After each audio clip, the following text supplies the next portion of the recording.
नमस्कार मंडळी, श्री स्वामी समर्थ. आजच्या व्हिडिओमध्ये आपण जी काही माहिती जाणून घेणार आहोत ते अर्थातच अमावस्या संबंधी असणार आहे. उद्या 17 एप्रिलला म्हणजे शुक्रवारी आहे चैत्र अमावस्या. चैत्र महिन्याच्या कृष्ण पक्षाच्या शेवटच्या दिवसाला चैत्र अमावस्या असे म्हणतात. प्रत्येक अमावस्याचं महत्त्व हे सुद्धा वेगवेगळं असतं. त्या चैत्र अमावस्या ही खूप महत्त्वाची तिथी मानली जाते. कारण बघा, या महिन्यामध्ये चैत्र नवरात्री, श्रीरामनवमी, गुढीपाडवा, हनुमान जयंती यासारखे अनेक महत्त्वाचे सण जे आहे तर ते साजरे केले जातात आणि म्हणून या अमावस्याला विशेष महत्त्व हे दिलं जातं. चैत्र महिन्यातील अमावस्या पूर्वजांना प्रार्थना करण्यासाठी, स्नान करण्यासाठी, दान करण्यासाठी आणि आत्मशुद्धीसाठी विशेष शुभ मानली जाते. बघा, या चैत्र अमावस्याचा प्रारंभ गुरुवारी 26 एप्रिलला रात्री 8:11 होणार आहे आणि समाप्ती शुक्रवारी म्हणजे 17 एप्रिलला सायंकाळी 5:21 होणार आहे. यामुळे 17 एप्रिल रोजी म्हणजेच शुक्रवारी ही अमावस्या तिथी साजरी केली जाणार आहे आणि त्यामुळे जे काही उपाय सेवा असणार आहे ते देखील आपण उद्याच करायचे आहे. तर आता आपल्याला अगदी पहाटेपासून ते रात्री 12 वाजेपर्यंत कधीही उपाय आणि सेवा शुक्रवारी करता येणार आहे. या व्यतिरिक्त उद्याच्या दिवशी सकाळपासून आपल्याला कुठली कुठली कामे करायची आहेत, कुठल्या गोष्टींचा समावेश उद्याच्या दिवशी करायचा आहे, हे आजच्या व्हिडिओच्या माध्यमातून आपण जाणून घेणार आहोत. तसेच या व्हिडिओमध्ये जवळजवळ मी तुम्हाला 14 ते 15 कामे सांगितली जाणार आहेत. पण ही सगळीच करायची असं नाही बरं का. जे जे यापैकी आपल्याला शक्य होणार आहे ते करण्याचा प्रयत्न करा. कारण सगळीच करणं प्रत्येकाला शक्य होत नाही. पण जे आपल्याला शक्य होतं ते जर केलं तर निश्चितच त्याचा सकारात्मक असा अनुभव आपल्याला दिसून येतो. तर चला सुरुवात करूया आजच्या या व्हिडिओला. तर बघा, उद्या सकाळी अंघोळीच्या पाण्यामध्ये आपल्याला थोडेसे काळे तीळ टाकून अंघोळ करायचे आहे. तसेच अमावस्या तिथीला जर आपण काळे तीळ टाकून अंघोळ केली तर आपल्याला जो काही राहू केतूचा त्रास आहे किंवा आपल्याला 7.5 असेल किंवा कालसर्प दोष जरी असेल ना, तर तो म्हणजे दूर होण्यासाठी हळूहळू मदत होत असते. फक्त ही जी गोष्ट आहे ती सातत्याने करायची आहे. हे फक्त एकदा केलं आणि लगेचच दुसऱ्या दिवशी काहीतरी चमत्कार घडेल असं कधीही होत नाही आणि त्यामुळे सातत्य असणं आणि मुख्य म्हणजे विश्वास असणं गरजेचं आहे. तर अशा पद्धतीने तुम्ही हा उपाय नक्कीच करू शकता. तसेच या व्यतिरिक्त आपल्याला सूर्याला अर्घ्य देखील द्यायचं आहे आणि सूर्याला अर्घ्य देताना त्यामध्ये एक तांब्याचा तांब्या आपल्याला घ्यायचा आहे. त्यामध्ये पाणी भरायचं. त्यानंतर त्या पाण्यामध्ये थोडंसं हळदी कुंकू टाकायचं आहे, अक्षता टाकायच्या आहेत आणि त्याचबरोबर थोडेसे काळे तीळ देखील टाकायचे. याने सूर्याला अर्घ्य द्यायचं आहे. असं केल्याने देखील आपल्या आयुष्यामध्ये सकारात्मकता येते. पितृदोष दूर होण्यासाठी देखील मदत मिळते. तसेच शनिदोषाचे देखील आपले जे काही वाईट परिणाम आपल्यावर दिसून येतात ते देखील दूर होण्यासाठी मदत मिळते. त्यानंतर पितृशांतीसाठी किंवा पितरांना देखील आपण अशाच पद्धतीने अर्घ्य देऊ शकतो. आता बघा, दक्षिण दिशेकडे तोंड करायचं आणि अशाच प्रकारचा एक तांब्या भरून घ्यायचा. त्यानंतर त्यामध्ये थोडेसे काळे तीळ टाकायचे आणि दक्षिण दिशेकडे बघून हे जल अर्पण करायचं आणि ओम पितृदेवताय नमः असं 3दा म्हणायचं आणि असं केल्याने देखील पितृदोषापासून मुक्तता मिळण्यासाठी मदत मिळत असते. त्यानंतर आपला जो मुख्य दरवाजा आहे त्या ठिकाणी देखील आपल्याला शुभ लाभ ओल्या कुंकवाने लिहायचा आहे. जो उंबरठा आहे तो स्वच्छ करून हळदीचे लेपन उंबरट्याला करून घ्यायचा आहे आणि त्या ठिकाणी देखील एक दिवा लावायचा आहे. तो तुम्ही कणकीचा देखील लावू शकता. कणकीचा दिवा लावा, त्यामध्ये तुम्ही तूप टाकू शकता किंवा मग मोहरीचं तेल जरी असेल तर मोहरीच्या तेलाचा दिवा लावला तरीही काही हरकत नाही. तर अशा पद्धतीने मुख्य दरवाजावरील जी कामे आहेत ती देखील तुम्ही सकाळीच करून घेऊ शकता. आता त्यानंतर आपल्या घरातले जे देव आहे त्यांना आपण दररोज अंघोळ तर घालतच असतो, पण अमावस्या तिथीला जर तुम्हाला देवारा जर आवरायचा असेल ना, तर तो आवर्जून अमावस्याच्या दिवशी आवरावा. इतर वेळेस कधीही उठसूट आवरू नये. तसेच बघा, अमावस्याला देवांना अंघोळ घालण्यापूर्वी उटणं लावायचं आहे. उटणं म्हणजे काय, तर देवांना थोडीशी हळद लावायची आहे आणि मग देवांना अंघोळ घालायची आहे. अशा पद्धतीने करून बघा, निश्चितच त्याचा देखील सकारात्मक असा अनुभव तुम्हाला पाहायला मिळेल.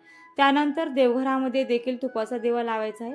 अमावस्या तिथी ही माता लक्ष्मीला अतिशय प्रिय तिथी आहे आणि त्यामुळे तुपाचा जर दिवा लावला, त्यामध्ये चिमूटभर आपण हळद टाकली किंवा जी आपण वात ठेवणार आहोत ती जर कलाव्याची लाल रंगाची ठेवली तर निश्चितपणे त्याने देखील लक्ष्मीची कृपा होण्यासाठी आपल्याला मदत मिळणार आहे. आता त्यानंतर बघा, अमावस्या दिवशी सेवा काय करायच्या असतात, तर माता लक्ष्मीच्या ज्या काही सेवा आहे, जसं की बघा, कुंकुमार्चन आहे. श्रीयंत्रावर कुंकुमार्चन करा. श्रीयंत्र नसेल तर तुमच्याकडे कवड्या असतील तर तुम्ही कवड्यांची सेवा करू शकता. तुमच्याकडे देवीचा टाक असेल तर त्यावर देखील कुंकुमार्चन केलं तरीही चालतं.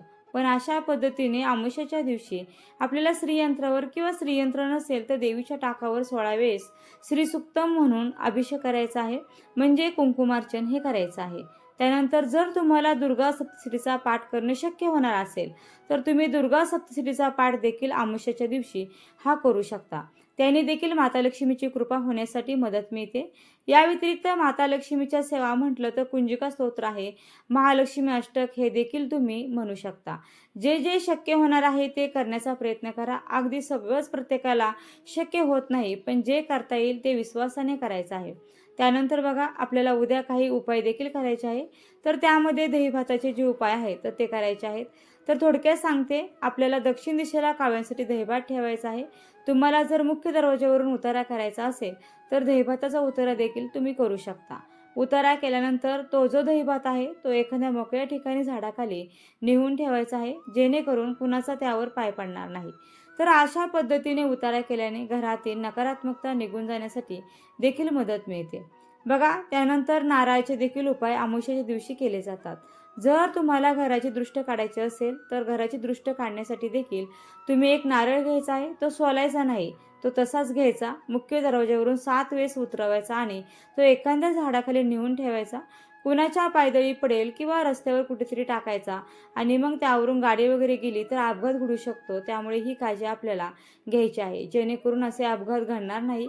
तर अशा पद्धतीने तो नारळ ठेवून द्यायचा आहे. आता त्यानंतर बघा, अशाच प्रकारचा एक नारळ तुम्ही घरातील एखाद्या आजारी व्यक्तीवरून उतरवला किंवा एखादा कर्ता व्यक्ती आहे, तिला जर कामामध्ये यश येत नाही तर त्यासाठी देखील तुम्ही नारळाचा उतारा हा करू शकता. किंवा नारळावर कर्पूर होम देखील केला जातो. एक नारळ घ्यायचा, तो सोलायचा नाही. त्या नारळावर आपल्याला 4 ते 5 भीमसेनी कापूर आहे किंवा साधा कापूर असेल तो हळूहळू आपल्याला पेटवायचा आहे आणि ते करत असताना एखादा मंत्र देखील म्हणायचा आहे किंवा कालभैरव अष्टक देखील तुम्ही म्हणू शकता. आणि अशा प्रकारे जर सलग तुम्ही उद्यापासून 40 दिवस कर्पूर होम केला तर निश्चितपणे घरातील निगेटिव्हिटी जी आहे तर ती निघून जाण्यासाठी मदत मिळते. तर हा देखील उपाय तुम्ही नक्कीच करू शकता. आता त्यानंतर अमावस्येच्या दिवशी पिवळ्या मोहरीचे देखील उपाय केले जातात. तुमच्याकडे जर पिवळी मोहरी असेल तर पिवळी मोहरी जी आहे तर ती चिमूटभर घ्यायची आणि आपल्या घरातील जी व्यक्ती आजारी असेल किंवा आपल्या घरातील प्रत्येक सदस्यावरून हा उपाय करायचा असेल तर तिच्यावरून ही पिवळी मोहरी 7 वेळेस उतरवायची आणि त्यानंतर ती एका ठिकाणी जमा करायची आणि ती कापरासोबत प्रज्वलित करायची. बघा, असं केल्याने देखील निगेटिव्हिटी निघून जाण्यासाठी मदत मिळत असते. हाच उपाय तुमच्याकडे जर समजा नारळ नसेल, नारळाचा उतारा करणे शक्य नसेल तर पिवळ्या मोहरीचा देखील उपाय तुम्ही हा करू शकता. पिवळी मोहरी जेव्हा तुम्ही घरावरून उतरवणार आहात तेव्हा मात्र ती प्रज्वलित न करता ती उत्तर दिशेला फेकून द्यायची आहे. त्यामुळे घेताना पिवळी मोहरी अगदी थोडीशी घ्या, खूप जास्त घेऊ नका. किंवा तुमच्याकडे पिवळी मोहरी नसेल तर तुम्ही तिळाचा देखील उतारा करू शकता. काळे तीळ देखील तुम्ही तुमच्या पतीवरून, तुमच्या मुलांवरून उतरवले किंवा तुमच्या स्वतःभोवती जरी 7 वेळेस फिरवले आणि ते उत्तर दिशेला फेकून दिले तर याने देखील निगेटिव्हिटी निघून जाण्यासाठी मदत मिळत असते. फक्त तीळ घेताना थोडेसे घ्या आणि ते फेकताना उत्तरेकडेच फेका. म्हणून आपल्याला थोडेसेच घ्यायचे, अगदी मुठभर घ्यायचे नाही. त्यामुळे घेताना अगदी तुम्ही 2-3 दाणे घ्यायचे आहे आणि अशा प्रकारे ते उत्तर दिशेकडे टाकून द्यायचे आहे. आता त्यानंतर पिंपळाच्या झाडाला आपल्याला काही गोष्टी अर्पण करायच्या आहे. पिंपळाच्या झाडाला अमावस्येच्या दिवशी आवर्जून 11-21 प्रदक्षिणा घालायच्या आहे. आता त्या ठिकाणी जाताना गुळ मिश्रित दूध आणि पाणी घेऊन जायचं आहे आणि ते पिंपळाच्या झाडाला अर्पण करायचं आहे. त्यासोबतच काळे तीळ देखील आपल्याला पिंपळाच्या झाडाला अर्पण करायचे आहे. याने पितृदोषापासून मुक्तता मिळते. तर गोड दूध म्हणजे गुळ मिश्रित दूध जर आपण अर्पण केले तर त्याने माता लक्ष्मी आपल्यावरती प्रसन्न होत असते. जशी आपली समस्या असेल तशा पद्धतीने आपण पिंपळाच्या झाडाला देखील काही गोष्टी अर्पण करू शकतो. तसेच या व्यतिरिक्त पिंपळाच्या झाडाखाली जर तिळाचे तेल घालून कणकेचा दिवा लावला तर त्याने देखील आपल्या विविध समस्या सुटण्यासाठी मदत मिळते. त्यासोबतच एक माळ जप जर आपण त्या ठिकाणी ओम नमो भगवते वासुदेवाय या मंत्राची केली किंवा ओम पितृदेवताय नमः हा मंत्र त्या ठिकाणी म्हटला तर निश्चितपणे आपल्यावरती भगवान विष्णूंची तर कृपा होतेच, पण आपला पितृदोष दूर होण्यासाठी देखील आपल्याला मदत मिळते. पण या ठिकाणी देखील तसंच आहे. इथे देखील आपल्याला सातत्य ठेवायचं आहे. फक्त एकदा करायचं आणि वर्षानुवर्ष करायचं नाही. असं करून आपल्याला कधीही त्यामध्ये बदल दिसून येत नाही. त्यामुळे हे जे काही त्यामध्ये सातत्य ठेवणे खूप म्हणजे खूप गरजेचं आहे. आता त्यानंतर बघा आपल्याला सकाळी एक दिवा देखील लावायचा आहे. तुम्हाला सकाळी लावणं जर शक्य झालं तर सकाळी लावा, नाही तर संध्याकाळी लावा. तर दिवा कशा पद्धतीचा लावायचा, तर त्यामध्ये लाल रंगाची कलावीची वात घालायची आणि हा जो दिवा आहे तो आपल्याला आपल्या घरातील ईशान्य कोपऱ्याला लावायचा आहे. जर तुमचं देवघर ईशान्य कोपऱ्यात असेल, तुम्ही त्याच ठिकाणी लावलात तरीही चालणार, काही हरकत नाही. पण जर तुम्हाला मुख्य दरवाजाच्या ठिकाणी लावायचा असेल तर तिथे देखील तुम्ही अशा प्रकारचा दिवा हा लावू शकता. त्यानंतर मगाशी सांगितल्याप्रमाणे आपल्या घरातील निगेटिव्हिटी निघून जाण्यासाठी तुम्ही कापरासोबत देखील काही वस्तू जाळू शकता.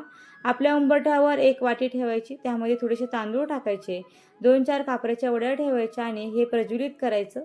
त्यानंतर यामध्ये आपण थोडीशी जी पिवळी मोहरी आपल्याकडे आहे तर ती आणि मग काळे तीळ असतील तर ते टाकून आपण उंबरठ्यावर हे जाळायचं आहे. याचा जो धूर आपल्या घरामध्ये जात आहे तोपर्यंत एखादा मंत्र म्हणत राहायचा आहे. त्यानंतर हा जो कापूर आहे तो शांत झाल्यानंतर, ते थंड झाल्यानंतर आपल्याला हे निर्माल्यामध्ये टाकून द्यायचं आहे. हा अतिशय सोपा आणि साधा उपाय आहे, प्रत्येकाला करणे शक्य होईल. तर उंबरठ्यावर आपल्याला कापरासोबत काय प्रज्वलित करायचं, तर कापरासोबत आपल्याला थोडेसे तांदूळ घ्यायचे, थोडेसे काळे तीळ घ्यायचे आणि पिवळी मोहरी घ्यायची. यापैकी तुमच्याकडे एखादं नसेल तर ठीक आहे, जे तुमच्याकडे उपलब्ध आहे ते तुम्ही प्रज्वलित करू शकता आणि याने देखील निगेटिव्हिटी दूर होण्यासाठी मदत मिळणार आहे. त्याचबरोबर या दिवशी आपल्या घरामध्ये चुकूनही वाद घालू नका आणि कोणाचाही अपमान देखील करू नका. या अमावस्येच्या रात्री निर्जन ठिकाणी किंवा स्मशानभूमीजवळ जाणे टाळा, कारण या दिवशी नकारात्मक ऊर्जा ही जास्त असते. त्याचबरोबर या दिवशी होईल तेवढं दान तुम्हाला आवर्जून करायचं आहे. उन्हाळ्याचे दिवस असल्यामुळे शक्यतो पाण्याचं दान हे जास्तीत जास्त करण्याचा प्रयत्न करा. तर अमावस्येला सकारात्मक अनुभव मिळवण्यासाठी यापैकी जे उपाय सेवा करणे शक्य होणार आहे ते आवर्जून करण्याचा प्रयत्न करा आणि पुढे प्रत्येक अमावस्येला करत जा. नक्कीच तुम्हाला 6 महिन्यामध्ये जे काही सकारात्मक अनुभव येईल तो तुमच्या डोळ्यासमोर असणार आहे. तर ही अत्यंत महत्त्वाची माहिती मला तुमच्यापर्यंत शेअर करायची होती. व्हिडिओ तुम्हाला आवडला असेल तर व्हिडिओला नक्की लाईक करा, शेअर करा आणि चॅनलला सबस्क्राईब करायला मात्र अजिबात विसरू नका. व्हिडिओ शेवटपर्यंत पाहिल्याबद्दल अगदी मनापासून तुमची खूप खूप आभारी आहे. धन्यवाद. श्री स्वामी समर्थ. जय जय स्वामी समर्थ. रामकृष्ण हरी. जय जय रामकृष्ण हरी.